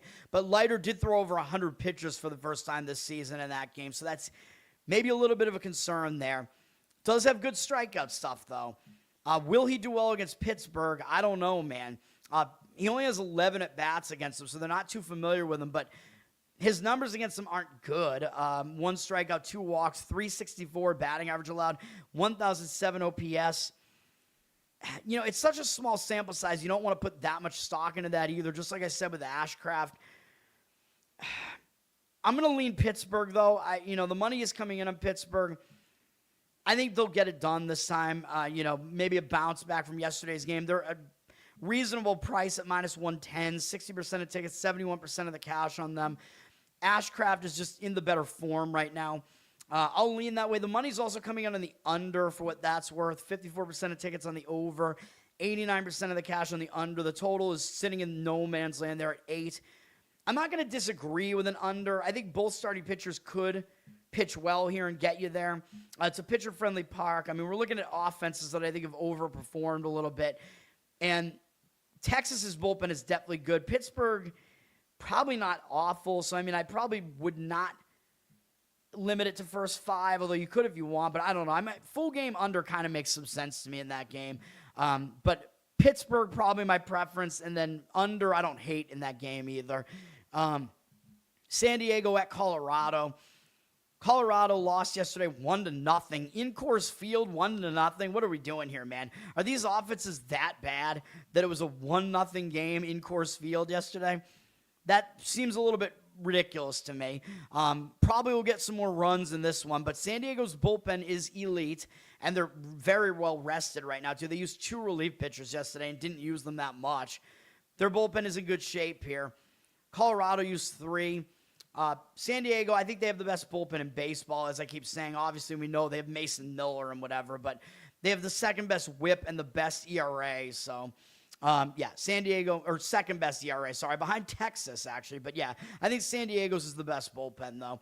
Colorado's has been surprisingly pretty good at 10th, although I don't think that's going to remain the case. I think they're not the worst bullpen, but they're not great either. Hitting-wise, San Diego's really struggled this year, man. They're still 24th in offensive OPS. Haven't really taken off. Colorado not much better at 22nd, although I think San Diego is still a little bit better than that. And Colorado, they hit better at home at least. Does that mean we're going to get a ton of runs in this game? I don't know, but the total is hilariously high. The total in this game is like 12 and a half, I think. It's 12. It's bordering on 12 and a half. The money's actually coming back in on the under, though. I don't think I would want to play the over here. The total, I know usually you want to go over when the total's that high, but especially after a 1-0 game, it's like, why would the total be 12 here? But we'll talk about the starting pitching here. I don't really want to be on the over here. I don't like Walker Bueller, though, as you guys know. His numbers are not horrible this season. 4.58 ERA, 1.25 whip here for San Diego. But his one road start was easily his worst start at Fenway Park, and the Red Sox somehow managed to lose that game anyway. But he's been bad on the road. I looked at his stats in Coors Field, and I believe his last 2 starts in Coors Field were both pretty bad. So his more recent outings in Coors Field were bad. But back when he was a better pitcher, he pitched okay in Coors. But I don't think I would trust him right now. He looks like he's bad on the road right now. Colorado just saw him on April 10th, and he did well. He shut them out in San Diego, but that was in San Diego. It was a 6-inning shutout. San Diego, much more pitcher-friendly ballpark. I don't think he's going to do nearly as well on the road here, man. I don't really trust Bueller here on the road against Colorado, and his numbers are not good overall against these hitters. 40 at-bats, 7-3 strikeout walk ratio, 300 average allowed, 849 OPS. Tovar does a lot of damage to him, 5 for 10 with 2 doubles and a home run, 2 strikeouts and a walk. So I would probably want to fade Bueller here. He's going up against Tomoyuki Sugano, who does actually have good numbers this year, 3.92 ERA, 1.16 whip. He hasn't been terrific in Coors here, but he had one good start against Philly at home, and his one bad start was against the Dodgers in his last outing. So maybe it was because it was against the Dodgers more so than it was Coors Field, you know what I mean? Although, I don't know, because he's a fly ball pitcher, which is not good in Coors Field, obviously. So, I don't know. Sugano, it's, we don't know what we're going to get out of him at Coors Field this year. I mean, I don't fully trust him, obviously. But I think we can give him a little bit of a pass because that was against the Dodgers, and they're obviously the best offense in baseball. And I think it's not even really that close. He did pitch against San Diego in that series prior to that. Did pretty well, 6 innings, 2 earned runs, both on solo homers, which is kind of ridiculous, in a pitcher-friendly ballpark, which does not speak well for pitching in Coors Field here. He's definitely given up too many home runs this year, man. 5 home runs allowed. Overall, he has a 15-5 strikeout walk ratio, which is, not horrible, but not great. 19 hits in 20 2/3 innings. That's not too bad. Less than 1 hit per inning is usually like kind of the Mendoza line that I like to look at there. Overall, I don't know what we're going to get out of him in this game, man. Again, both offenses just saw these pitchers. And with a guy like Sugano, I think that's a bit more of a negative because, remember, San Diego hadn't seen him before probably. So now that they have seen him and they just recently did, that might help San Diego's offense a little bit more in this one. His numbers are good against them, but it's because of that one start pretty much. 25 at-bats, 160 average. 600 OPS isn't good because he allowed the 2 home runs to Campusano and Sheets. 3 strikeouts, no walks. I think I will still lean over in this game given all that. Well, I don't know, though, because San Diego's bullpen is good. But like I say, if the starting pitchers do bad, the bullpens have to come in early. I would not want to be on an under in this game. Let's just put it that way. 70% of tickets on the over, 55% of the cash on the under. I think I'm going to lean over. And again, the total's way high for a reason. I think I'm going to lean Colorado slightly here as well. San Diego at minus 150 right now. I don't know if Bueller should be that much of a favorite on the road, man. 77% of tickets, 87% of the cash on San Diego. I think Sugano might actually be a little bit more trustworthy than Bueller. Getting him as an underdog, maybe you go first 5 with it because San Diego does have the better bullpen. So probably a slight lean towards Colorado first 5 there, but I don't love the game at all. All right. And then I think I forgot to mention, did I? Oh, no, I did look at Bueller's overall numbers. I don't know if I mentioned them, but 18-6 strikeout walk ratio and fewer than 1 hit allowed per inning in 17 2/3 innings or whatever that was. Excuse me. So, yeah, Bueller's overall numbers are not really that bad right now. White Sox at Arizona. I mean, I first look at this and I'm thinking over because I don't trust Arizona's bullpen despite what they've done so far. White Sox bullpen is not good. Yesterday's game went way over the total, 11-5. Chicago win. The White Sox somehow put up 11 runs in that game, so that does not speak well for Arizona's bullpen that looks good this year, but I keep telling you they're not. They used 4 relief pitchers yesterday. The White Sox used 2. I think both bullpens are fadeable. I know Arizona has, they're tied for the second best whip, but their ERA is worse than all these bullpens around them. They stunk last year. I think they still don't even have a left-handed arm in there. They're not a good bullpen, dude. Even though they've pitched well so far this year. I'll give them the better bullpen than the White Sox, okay? I won't be that insane. I think I said the same thing yesterday. White Sox have the second worst bullpen whip, and they're near the bottom in ERA as well. Hitting-wise, Chicago, the White Sox got up to 21st in OPS just with what they did yesterday. So it's still early on, man. Arizona's 18th in hitting. I think Arizona is the better offense, though. I think there's pretty much no question about that. White Sox have Anthony Kay pitching, which does not inspire confidence in me. I know his season numbers look fine. 2.6 ERA, 1.27 whip. He's kind of a converted reliever, though. He's gone past 5 innings once this season. And yeah, he hasn't been that bad. He's given up 2 or fewer earned runs in every outing, but he's got a 12-9 strikeout walk ratio in 17 1/3 innings. I can't trust numbers like that. A high fly ball rate in Arizona, which is a hitter-friendly ballpark. That's not going to play well, I don't think. Again, way too many walks. He hasn't allowed that many hits, though. 13 hits in 17 1/3 innings. Yeah, I still don't trust him, though. Plus, he's a 31-year-old with a career ERA above 5. Yeah, I mean, I don't like what I'm seeing here. He's going up against Eduardo Rodriguez, who I believe was part of one of the Red Sox World Series winning teams. He used to be good. I think he's dealt with injuries and, his career has kind of just fallen off, but his numbers are pretty good this year so far. 1.96 ERA, 1.22 whip here for Arizona. Again, not a good strikeout walk ratio, though. His strikeout rate is way down, which basically means that his velocity hasn't really come back. That's not good. 14 strikeouts in 23 innings along with 9 walks. So he actually has kind of similar numbers to what we just saw with K. 19 hits in 23 innings. That's good. So, again, he hasn't allowed that many hits. Too many walks, though. Strikeout rate's not good. High fly ball rate. Might not play well in the stadium. He seems to be trending in the wrong direction because he's walked multiple guys in his last 2 outings.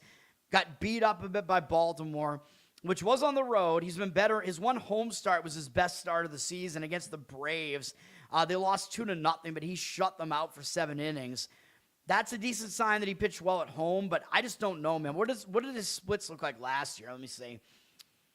No, I mean, he was slightly worse at home last year, so he did not have good home road splits last year. So I'm not ready to say that he's just good at home or something. Maybe he'll do okay against the White Sox, but I don't know because his numbers aren't really that good against them. 24 at-bats, 8-1 strikeout walk ratio, 292 batting average allowed, 737 OPS. It's not the worst numbers here. Not too many extra base hits in here, but strikeout walk ratio is good, but the batting average is high. I don't know if he's fully trustworthy. I think an over is probably, my preferred approach in this game. The number is pretty high. It's at 9, sitting between 9.5 and 9, juice to the over. Money's coming in on the under. I don't really agree with that.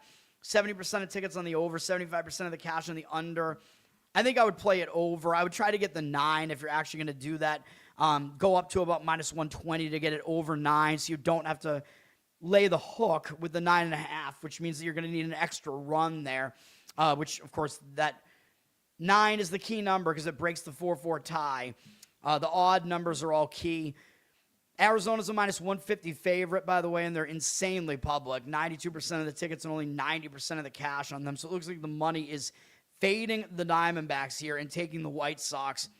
I would not want to do that. There's just no way. How can you trust whatever the White Sox are doing with their pitching here? I don't think so. At least Erod, you're getting kind of at least a proven starter with him. So, yeah, I don't know.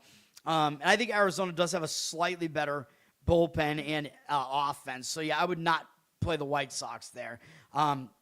Even though the money looks like it's saying that that's the way to look there. Dodgers at San Francisco. We did get the win with the under in this game last night. As I said, despite San Francisco getting 3 runs in the first inning, they never scored again. So I'm pretty sure Yamamoto settled down nicely there. San Francisco got the win in the return home spot, which is crazy. Could be bounce back time for the Dodgers here in San Francisco, that's a big win for them, beating the Dodgers. Of course, they're not going to overlook the Dodgers here, but the Dodgers might show up with a little bit more intensity after that. Better team coming off a loss. As far as the bullpens are concerned, San Francisco, they do have a good bullpen, but they used 5 relief pitchers yesterday, so that's not good. So their bullpen's kind of used now. Dodgers only used 1, Tanner Scott. So the Dodgers bullpen rest edge might help them out a bit here.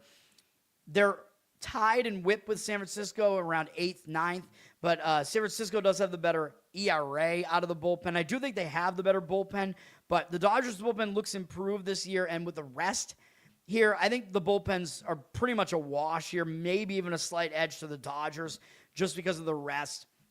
Dodgers have a significantly better offense. That's not in question.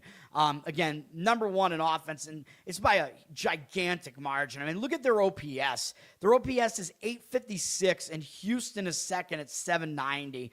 It's unbelievable. And batting average, 286 for the Dodgers. The next best is Atlanta at 272. Yeah, this Dodgers offense, they're number 1 by a wide margin in most categories that matter. Giants are not good, at 3rd worst in OPS. So, yes, we have a huge offensive edge with the Dodgers here. But good pitching can overcome good hitting here. But San Francisco, I don't consider their starter to be good pitching, though. Dodgers have Shohei Ohtani pitching. He's been good. 0.5 ERA, 0.72 whip.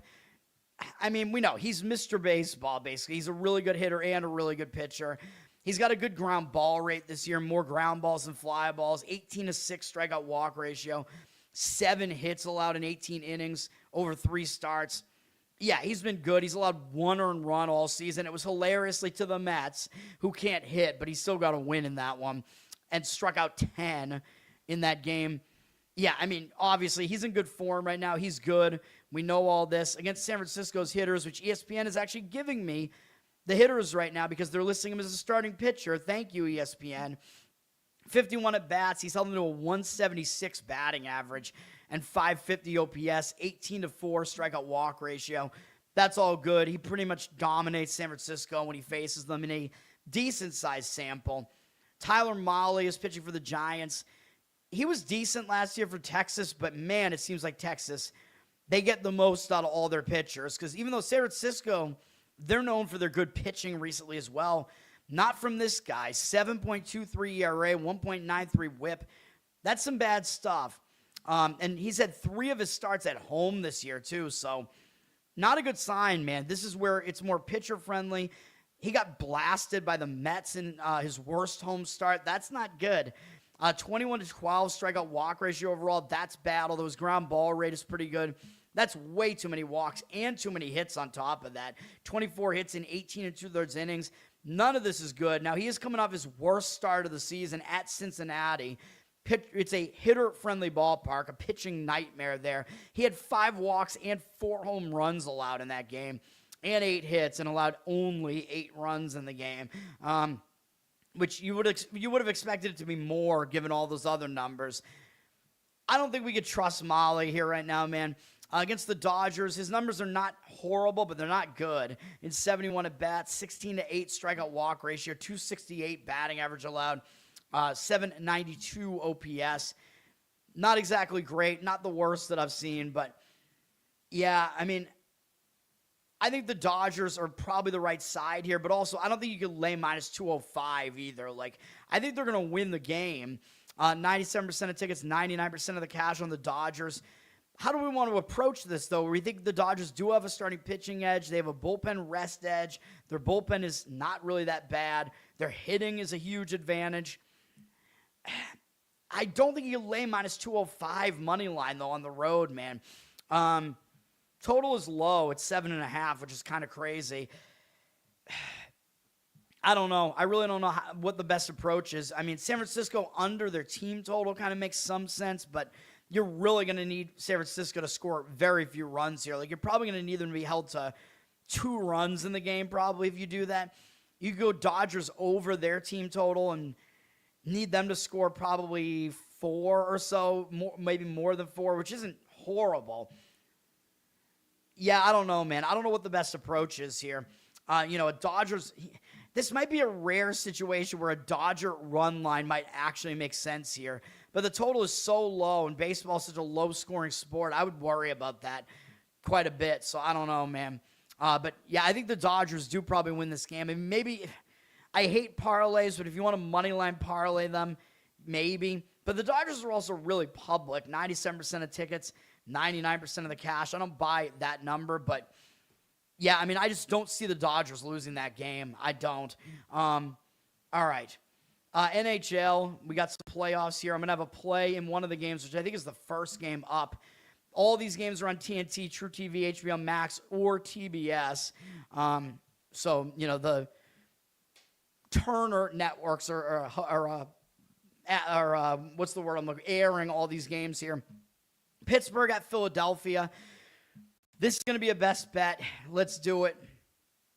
I don't want to do it. I don't like taking teams that have the worst goaltending, and the worst defense. We're going to do it here. Pittsburgh as an underdog here. We're going to do it. I mean, I think one thing that will help them is they have a huge fan base, and they're staying in the state of Pennsylvania. So this is the closest series geographically. So I think the road factor matters a little bit less in this series than it does in other series. Of course, the road team has won both games so far in the series. And by the way, Pittsburgh, including overtime losses, they're 1 game above 500 on the road, which is not that bad. Philadelphia's 1 game below 500 at home. So, the home road numbers don't look that bad for playing the road team here. And while, yes, I do not like Pittsburgh's goaltending, I don't like Skinner. Vladar is the better goaltender for Philadelphia here. He's not like an elite goalie, though. And while, yes, Philadelphia has the better defense, whatever, this is a zigzag spot where I think we do make the play here. Philadelphia won both games on the road here, man. So it's like, this is it for Pittsburgh here. You know what I mean? If they lose, they go down 3-0, and they have to play another road game, yeah, it's sayonara. They're not coming back from down 3-0, although I know it happens in hockey more than any other sport, though, because hockey's a close sport. And unfortunately, it happened to my Bruins at the hands of Philadelphia, and I think it's happened maybe 5 times in the NHL. And once in baseball, which of course we know was the Red Sox against the Yankees in the 2004 ALCS, and I believe it has not happened ever in the NBA. Celtics almost did it and probably should have against the Heat a couple years ago, but no.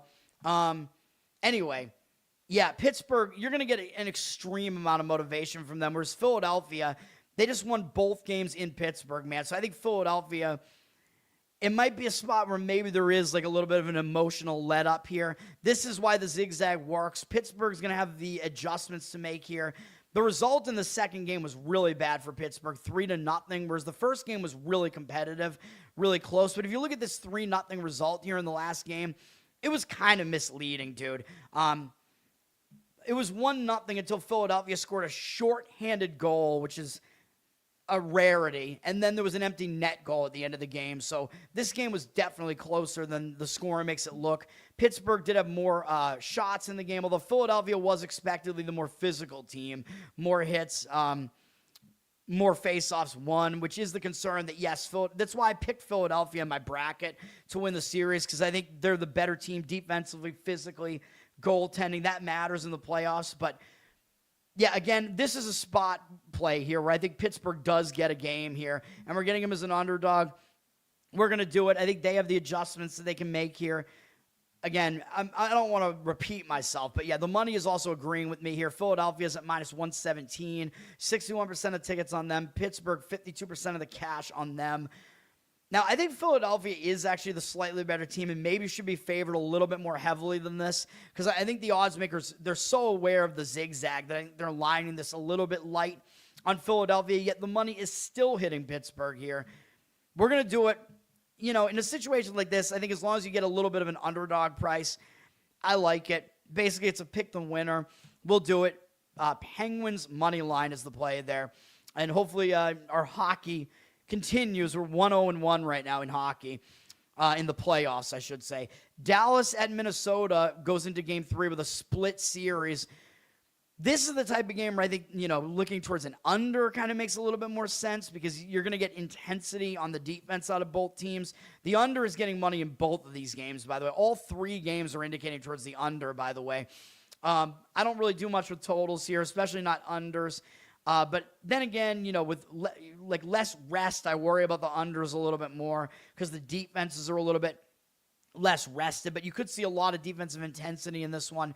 Minnesota won game 1 in Dallas. Dallas swung it and won game 2, which was our first winner in hockey, our first playoff hockey play of the year. Dallas got the win. Is this going to zigzag back to Minnesota here? I don't know. You're getting Dallas as an underdog here, and I think Dallas is the better team in some ways. They're the more experienced team. They're more used to this. They've been to the conference finals multiple times recently. Minnesota's been in the playoffs, hasn't really gotten over the hump yet, and yeah, this could be the time that they do it. I don't know, though, man. Looking at the teams, you know, home versus road splits here, Dallas was actually very good on the road, 24-9-8. Minnesota was pretty good at home, 23-10-8, but yeah, really, really good numbers from Dallas on the road, man. Actually, even slightly better than Minnesota's home record. So Dallas is good on the road. And getting them as an underdog here with the more experience, I think Ottinger is the better goaltender despite a bad game in game 1. Looking at game 2, it wasn't really misleading, I don't think, in really many ways, even though I said Minnesota did kind of outplay Dallas a little bit. Not really on the final box score here, a little bit. Minnesota did have more hits and more faceoffs by a little bit, but not much. Dallas outshot them.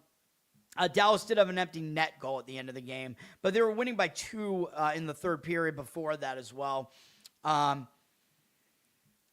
Yeah, the money is coming in towards Minnesota here, though. 57% of tickets and only 55% of the cash on Dallas. Dallas looks like a public underdog, which is never really what you want. So the money is indicating on Minnesota here.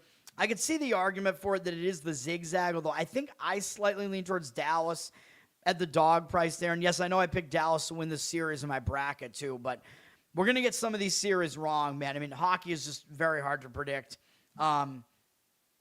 It's just such a close game. You got to really pick your spots and just hit them right, man. And then we have Anaheim and Edmonton, which is the latest series to start.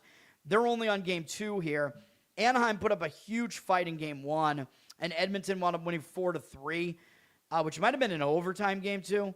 No, it wasn't. Edmonton scored 2 goals in the third period to win, though. They were losing this game 3-2. Yeah, and it was getting late. It was looking like Anaheim might be able to win that game. Brutal loss for Anaheim. I think that's bad for Anaheim, even though I said this about the Bruins last night, and the Bruins looked pretty good last night. Anaheim, after almost beating Edmonton in game 1 like that and falling short like that, they could be a little bit flat coming into this game, you know what I mean? Whereas even though Anaheim, down 1-0, they're going to be putting in an effort, obviously, but Edmonton just got kind of a scare, man. So the better team coming off a scare versus the lesser team coming off almost pulling off the upset. I wouldn't be able to play Anaheim here, man. I think Edmonton might have an easier time of it in this game. I know I don't like Edmonton's goaltending at all. I don't think Edmonton's going to go that far this year, but they're decent at home. Anaheim is just not good on the road, though. Anaheim is much, much better at home. So I think if Anaheim gets annihilated in this game, Anaheim at home in game 3 may be a play. But we'll wait and see what happens here. But I think Edmonton wins this game. They're getting the money. They're at minus 180, 81% of the tickets, 97% of the cash on Edmonton. They're getting the money. It would be like a puck line approach maybe if you play Edmonton. You could go over Edmonton's team total maybe because the total is high. It's like 7 in this game, which is basically unheard of in hockey, especially in playoff hockey. Odds makers not liking these defenses and goalies at all. And, there is reason for that. Edmonton over their team total makes some sense, but you're going to need them to probably score 4 goals again like they did in the other game, which is a little bit questionable, but maybe they do it again. Otherwise, because it is a high total, maybe you could actually go puck line in that game, make your own -1 puck line like I did last night. All right, and then we have NBA. We're going to have a play in the NBA, and the market is not agreeing with me on this. Whatever, man. These games are on ESPN. We're going to zigzag it, and we are going to go with the best bet in this first game here. I was eyeing it as soon as that first game, like even in the middle of this first game, I was like, we're going to come back with Detroit in game 2 here. And that is what we're going to do. Hold on. I got to put it into the system here still. Whoops. Yeah, there it is. Detroit -8.5 is what we're going to do here, man. I know Orlando, they've surprised everybody. They blew out Charlotte to get into the 8th spot here after it looked like they were done and there were rumors that they're quitting on their coach and whatever. Obviously, they're not doing that now. They're in the playoffs. I told you guys I liked Orlando to cover in the first game. I think Detroit is a weak 1 seed. As I said, I have them getting bounced by Cleveland in my bracket. I still don't think they're going to lose this series, though. They're still the better team. They're still at home. And while, yes, I like Orlando's experience, the other thing that Orlando had going for them in game 1 was the momentum because they had won that play-in game, you know what I mean? So they were used to playing. They had just won. They actually didn't have to put in a huge effort in that game. And they were playing a Detroit team that could have cooled off big time with too much rest. So I think some of that factored into that game as well. Orlando got off to a good start and never looked back and won the game. But now we get a zigzag spot here, man. And we're going to have the same thing on the Celtics in game 3. Spoiler, I'm almost positive that's going to be a play for us on the show, laying the points with the Celtics in game 3. But that one's probably better than this one, but still. I like this when you have a team, they fall down 0-1 at home. They're the big favorite in the series. They're the better team. You want to play them in game 2 on the zigzag, man, because they're going to be able to make the adjustments. They can't fall down 0-2 at home, and I know they can win without covering, but I think if they win, they're also going to cover here. Yeah, like I said, Orlando does have experience, I know, but Detroit is still the more talented team here. Cade Cunningham is back. I mean, he looked good in game one, so I don't think his lung injury is that much of a problem. Duran is really the question mark with Detroit. He's one of their best players, and he had a really lackluster game one, but I think he should do a lot better here in game two. And if we look at that game one, there are some elements of this box score that do make me think that this will be a zigzag here. Mostly the Detroit just shot terribly in the game. They shot 40% from the field. Yeah, Orlando did have more possessions in the game, sort of, but Detroit went to the line way more. Yeah, that actually does worry me that Detroit had way more free throws in the game, because if you have that and you still lose, something else went wrong. But I just told you what went wrong. They couldn't hit any shots. So I think they'll shoot better than this in this game. Orlando shot close to 50%, so there might be some regression in store from them there. The three-point shooting was bad on both sides. That was kind of a wash. And yes, Orlando did win the rebound battle, but don't know if that's going to happen again here. I don't know how repeatable that really is. Neither team is really that good of a paint team, but what makes me think that Orlando might not win the rebound battle this time is, again, that Detroit was kind of dominating in the paint if they got that many free throws. So, you know, the paint numbers weren't all good for Orlando here. Detroit lost the turnover battle as well, which is part of the reason why Orlando had more field goal attempts. Don't know if that's going to happen again either. That's something you could definitely clean up. Usually the home team wins the turnover battle. So there are some things. It's not extreme like that one with Houston yesterday that we still wound up losing because Houston decided to pull the same thing again in game two and shoot terribly again and have no positive regression. And the Lakers were hitting over 50% from three-point range for the majority of the game again, which is completely unsustainable. Whatever, I'm fucking pissed about it. But yes, we're going to lay the points with Detroit here. The money's not agreeing with me, and I don't understand. I mean, maybe the market will change by the time the game happens because I'm relying on how I handicap playoff basketball, man. I don't want to get off to an 0-2 start in the NBA. I really don't, because my NBA's been good. Minus 8.5 is the number here. You might have to lay -9. It's not really much of a difference here. It's about the same as it was in game one. It was about a 9-point spread in game one, so the odds makers haven't really adjusted to it. 58% of tickets, 56% of the cash on the Pistons. So the money is coming in on the against the Pistons a little bit here. Yeah, that worries me a little bit, but we're still going to go with it. The total looks like it's taking some money on the over. It's gone up a little bit to 218.5. The over, I think, is going to help the Pistons here. It's going to help the favorite cover by a margin, you know what I mean? A higher scoring game makes it more likely. 56% of tickets on the under, 63% of the cash on the over. So money is hitting the over there for what that's worth. But we're going to lay the points with Detroit in this one. I think they bounce back. I think they win the game pretty easily here. That's what we're going to go with. But yes, I do worry that the market read is not agreeing with me. But again, the one good thing is the books know about the zigzag, dude, because it was such a phenomenon. Like, I remember having an amazing 2014 in the NBA playoffs, and right around that time, the books really had to start adjusting to the zigzag. But if they were doing that here, they would have to move this price higher. Like, it would be like Pistons -10, and they haven't done that here. So I think we're getting the team in the adjustment spot and not having to lay a bigger price. So give me it. We'll lay the points of the Pistons. And then the other game, we only have 2 NBA games today. The other game is Suns Thunder. You know, I mean, the money is coming in on Phoenix in this one. I don't know if they have enough, man. Oklahoma City really did trounce them in game one. Maybe Oklahoma City does kind of just have a let up in game two. Maybe they just kind of sleepwalk through this game. I could see that happening, although Oklahoma City is the way better team, the way deeper team. They're really good at home. I don't think I want to actually put my money on Phoenix. I'll lean that way, but I don't want to do it. Thunder did drop from 19.5 to 17 here.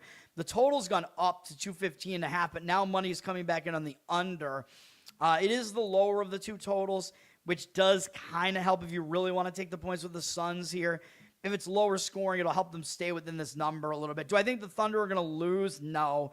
But I would lean to the Suns plus the points slightly here. Don't love it, though. 76% of tickets, 72% of the cash on the Thunder. So the money is indicating in the Suns' direction there, plus the points. Again, the Thunder might just not take the Suns seriously at this point.